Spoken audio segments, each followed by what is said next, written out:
Is Trump f***ing dead? Is Trump dead? Do we think he's still eating and drinking fluids? Or is he like on IV and with a catheter? Given the fact that Donald Trump is still seemingly alive, as a therapist, I will be processing and have processed quite a bit of grief. The internet is all worked up with a new conspiracy theory, and they're in for some serious disappointment.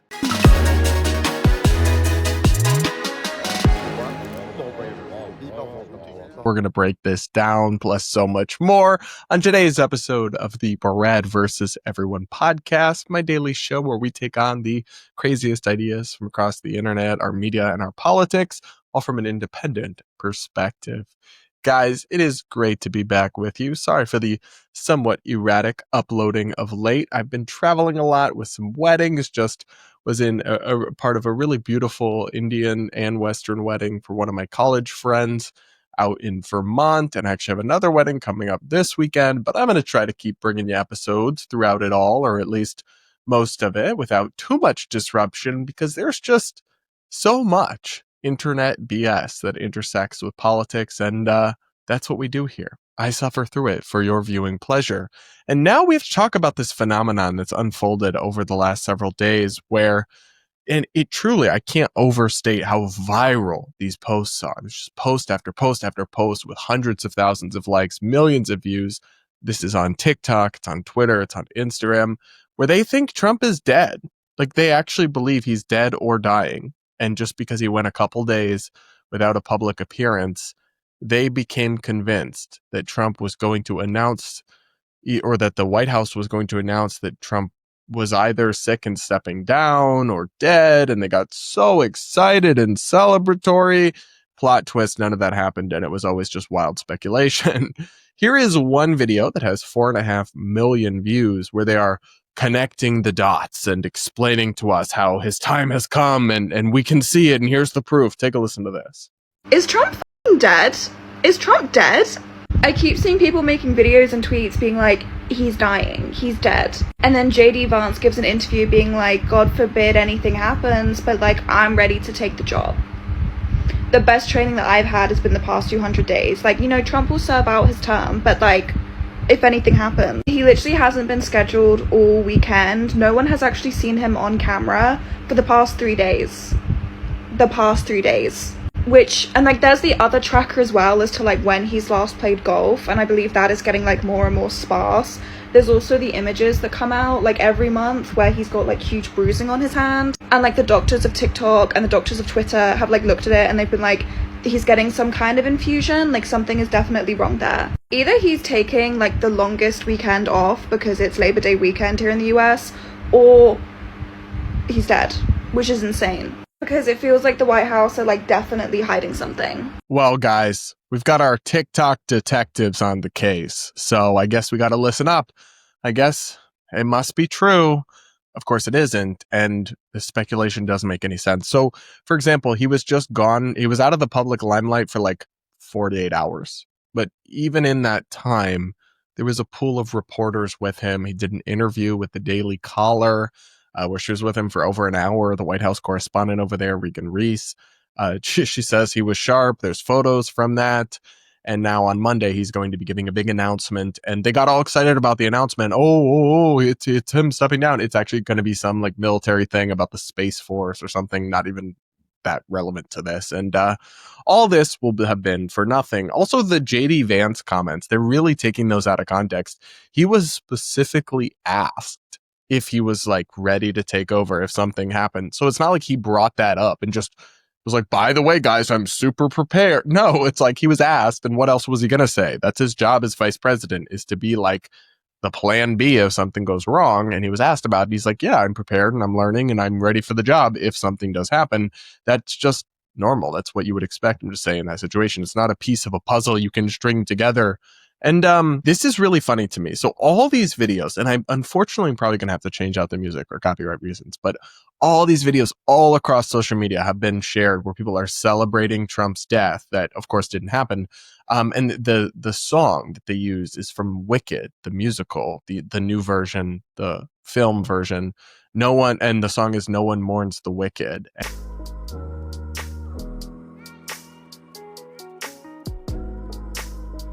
The thing that is so funny about that to me is all these people are celebrating this. And I'm not a musical theater gay, okay? But I know enough about this because I did see Wicked, um, to say that the song choice doesn't make sense here because these are all Trump haters playing No One Mourns the Wicked to celebrate Trump's death they hallucinated. But that song, the whole point is that the witch isn't actually wicked. She's actually good, but the people have been brainwashed into believing that she's wicked. And they're using that song about Trump. Like, it doesn't hit the way you think it hits if you actually understand the context and message of the song, but they clearly don't. And so they're just like partying to it and being like, woo. And of course, they're all going to be incredibly disappointed.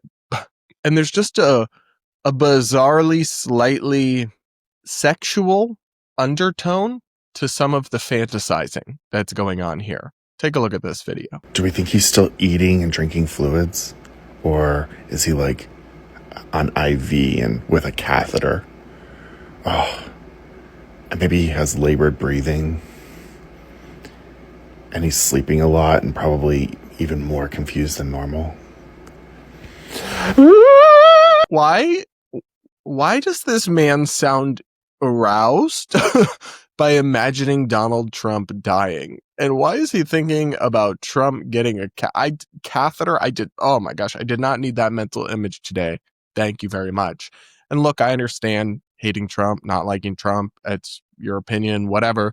It is weird to fantasize in any way, but especially in a vaguely sexual way about someone else's death. You should probably talk to someone about that. That's not something an emotionally stable or healthy person does. And again, it's also stupid because y'all want JD Vance as president. We'll come to that. But these people are kidding themselves if they think that would somehow be better from their perspective. And then they really are in denial as well. Like as photos emerged of Trump, as he came out and more information debunked this conspiracy they had concocted, the cope started to set in. Like, listen to this next video. It's remarkable the extent to which they're really, really certain that this must be happening because they feel so strongly that it is. Take a listen to this. Could not pay me. You could not fucking pay me. Not even $8,000 a fucking month to believe that Donald Trump is alive and well right now. 0% chance. 0% chance. And I'm not saying he's not alive because there's a chance he's lying somewhere in a hospital bed right now, hanging on his last fucking thread of life. But like, he's not well. Babe, I'm going to hold your hand when I say this, but Delulu is not a Salulu. Denial, not a strategy. Trump is probably just fine, at least in the short term, and he is going to come out Monday and speak, and you're going to see him even more deranged than you already do in retrospect. But hope that brought you momentary solace. It is strange that you are so adamant about something like this and apparently want President Vance. But no, I don't think Trump is in great health. He is not a paragon of health and virtue, but there is no reason to believe that he is on death's doorbed, or doormat, or whatever the phrase is, like this woman and so many others seem to believe. And they also don't understand how Washington works. Like they're saying he hasn't been seen in 48 hours, but there is a pool of reporters around the White House at all times.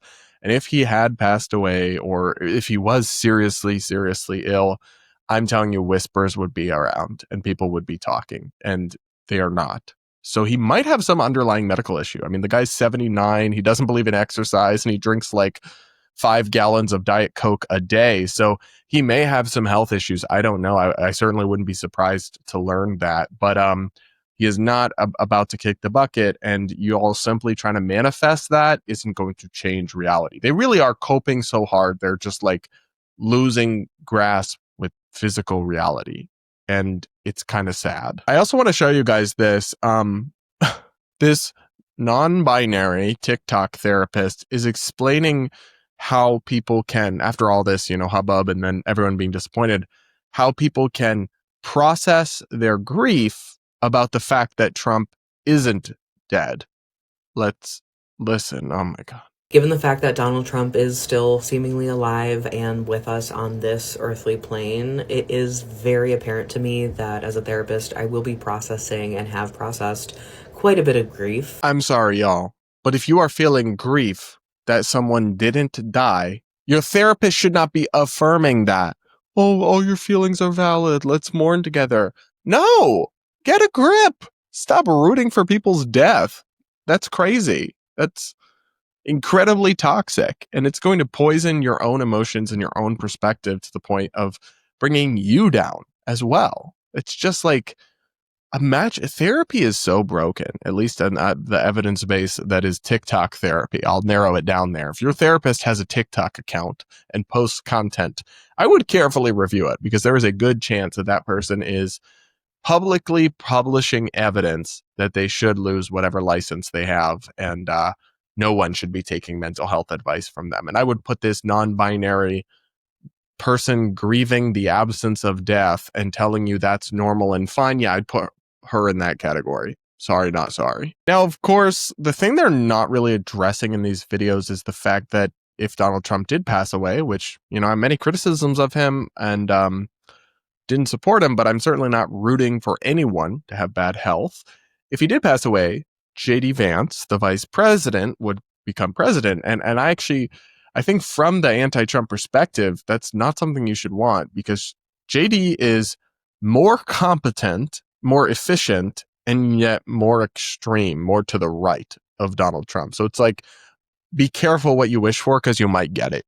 You might get it. But apparently they're not that mad about that, because they have plans for it, guys. They have plans. Take a listen to these TikToks. If Donald Trump dies, J.D. Vance will be president, but it's not a bad thing, because since he has a big head, he's easier to snipe from a distance. Yeah, he put hashtag joke.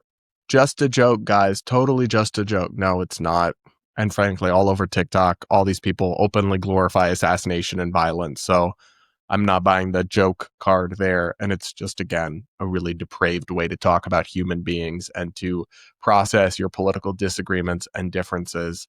This is not normal or okay. Meanwhile, this woman thinks that J.D. Vance will be easier to bully. Take a listen to this. I'm sorry, but if Trump is dead, I know that people are saying that J.D. Vance's presidency is going to suck because he's a puppet for the Republican Party, but I also on some level believe that we could genuinely bully that man out of office. If we just at him a million times a day with the stupid meme of himself, I genuinely believe we could bully J.D. Vance out of office. I think we could do it. I think we could do it. Well then, my dear, you are delusional.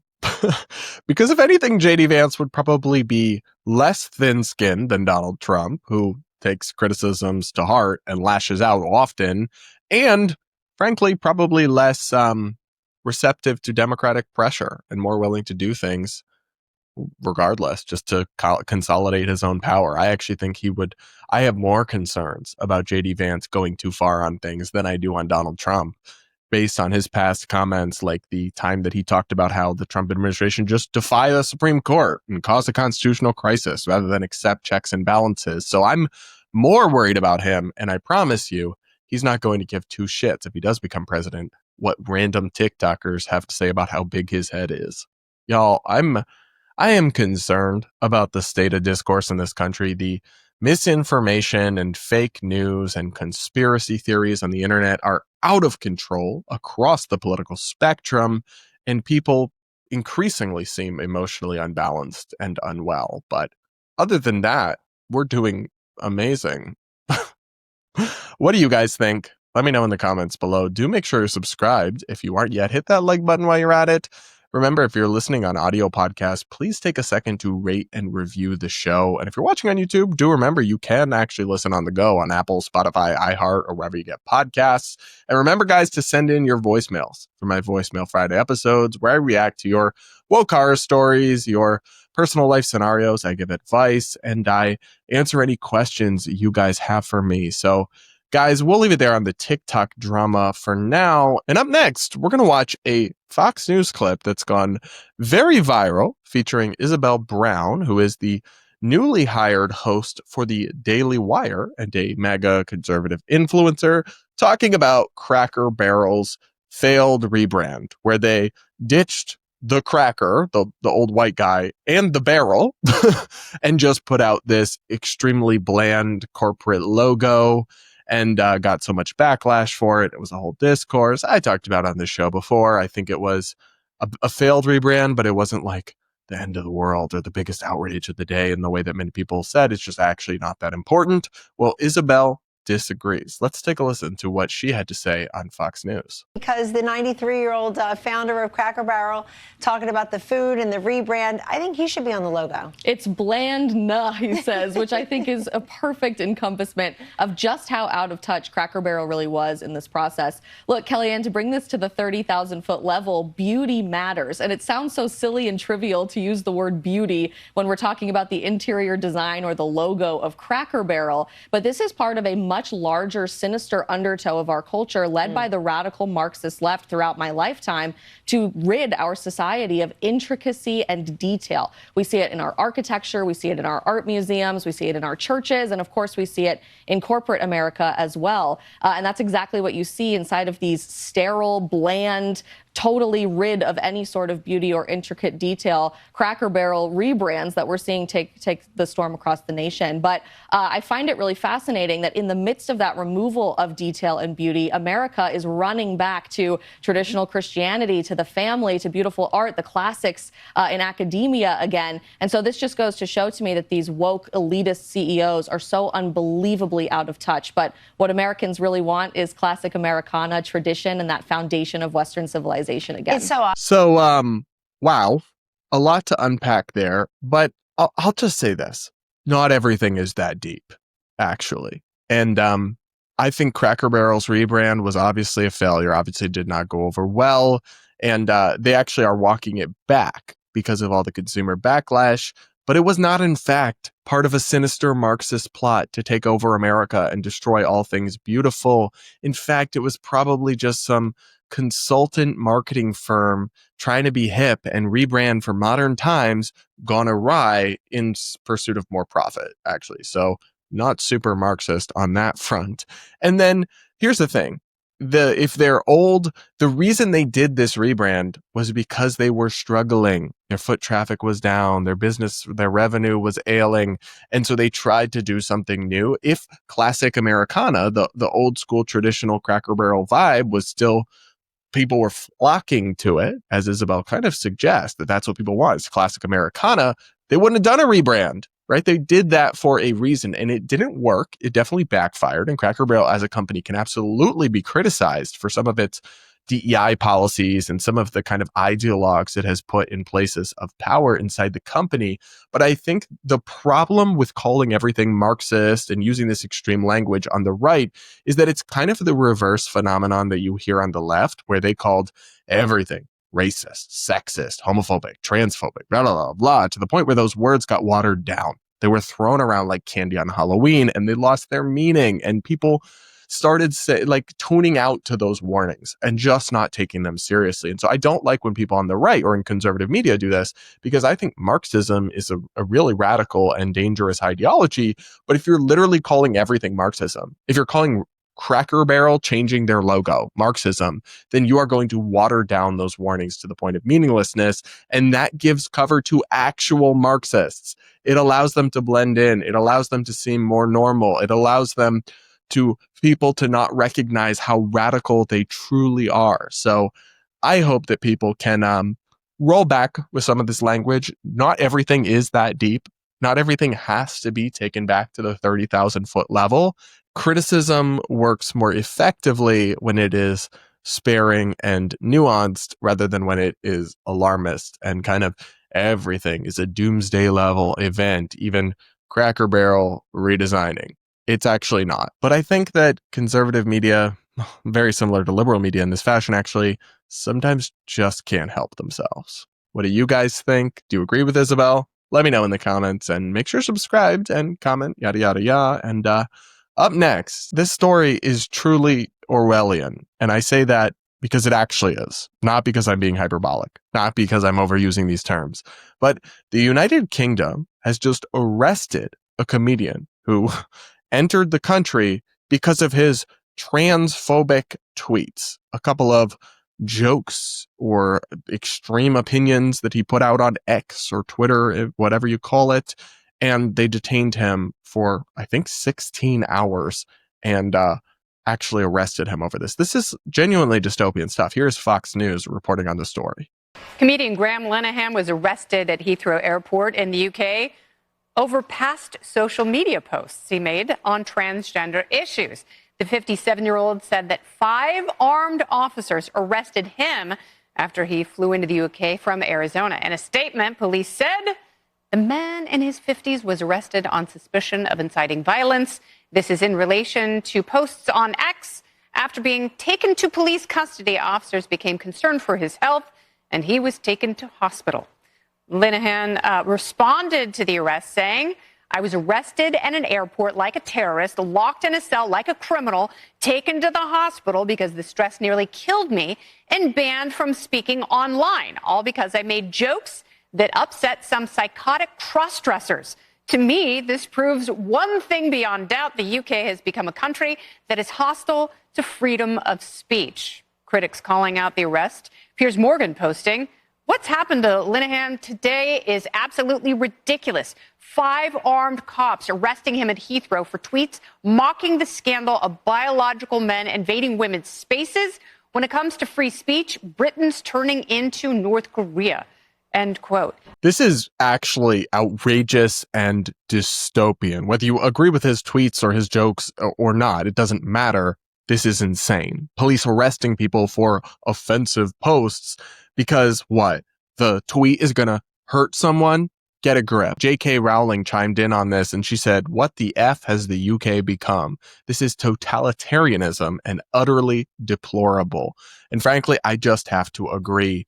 This is the kind of thing you expect from a authoritarian regime, arresting people because of their posts. Not because of anything they did, but simply because they said something that hurt other people's feelings. That is not a crime. In fact, free speech is a human right.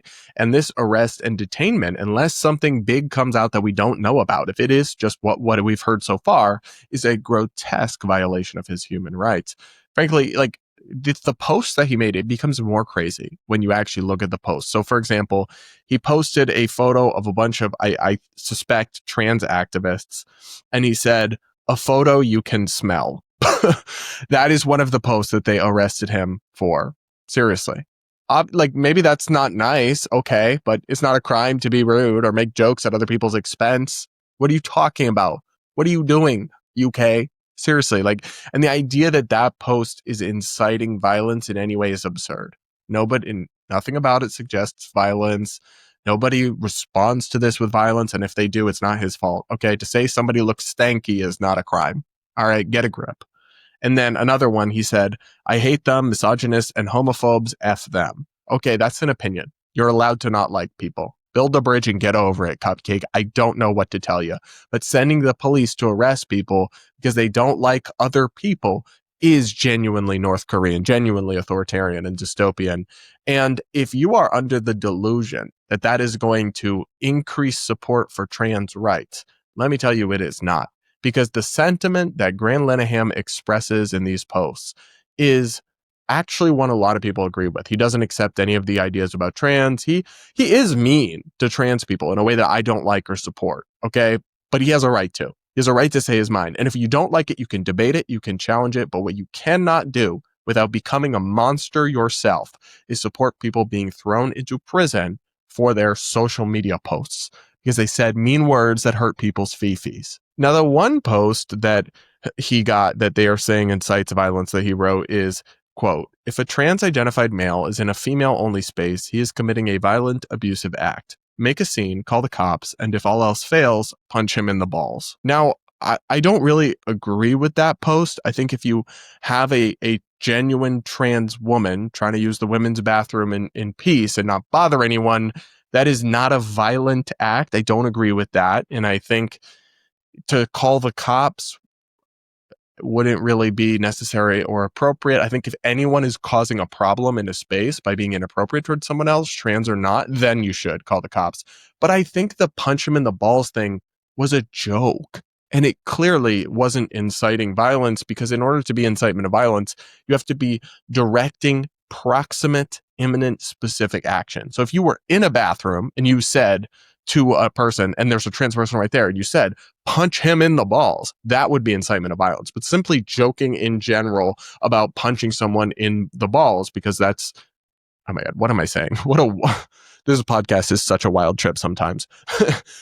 It's a joke made about the male anatomy, right? Like, that's the point of the joke. He's a comedian. Get over it. It is not a crime. Nobody was hurt, right? Like, you know how the products mark, like, no animals were harmed in the production of this product. Yeah, no trans people were harmed in the posting of this tweet. All right. And the other thing people need to realize is that if these speech crimes, these thought crimes, these transphobic tweets can get you arrested, well, then the government has a right then to arrest every single trans activist who held up a punch TERFs sign, right? If you really want to play this game, it is not going to go well for either side. We are much better served as a society and just as a culture, because I know this is Britain, this is not the US, but we share common institutions and heritage and ideals and values. We are much better served by a open society where people can say things, whether they hurt other people's feelings or not, rather than a dystopian society where people are arrested. And this is not an outlier example. The New York Post reports this, that the UK's free speech crackdown is now seeing up to 30 people a day arrested for petty offenses like retweets and cartoons. That is dystopian. It is a massive waste of police resources who should probably be, I don't know, cracking down on knife crime and other issues that actually affect people in ways beyond momentarily hurt fifis. And it is only going to, I think, engender more resistance and backlash and hatred when you try to crack down on what people can say and think in this manner. And guys, this is why it is so important and so crucial that we have a First Amendment in the United States, that it's not perfect, it can't stop everything, but it offers a legal bulwark against this kind of dystopian censorship. And that's why we have to preserve it. We have to cherish it, even when that means defending really extreme anti-Israel speech or really extreme progressive left-wing speech. We have to maintain stringent First Amendment protections in America for everyone, or this kind of thing could be just a few years. Now, honestly, I'm not being alarmist here. If we did not have a First Amendment, I would say we would have probably had this kind of thing happening in places in the US, in blue states, in 2020. I genuinely think arresting people over pronouns or other such things, or over mean tweets. I think that would absolutely have happened. So, guys, to Graham Linehan, to anyone in the UK, I'm sorry that this is happening, but this is why we threw that tea in the harbor, and why we wrote a different constitution than yours. And we're keeping it that way. Thank you very much. What do you guys think? Can you believe how out of control things have gotten across the pond? Let me know in the comments. Make sure to subscribe, hit that like button while you are at it. Yada, yada, yada. And guys, that'll be it for today's episode of the Brad vs. Everyone podcast. Thanks so much for tuning in. Remember to send in your voicemails for my Voicemail Friday episodes, and we'll talk again.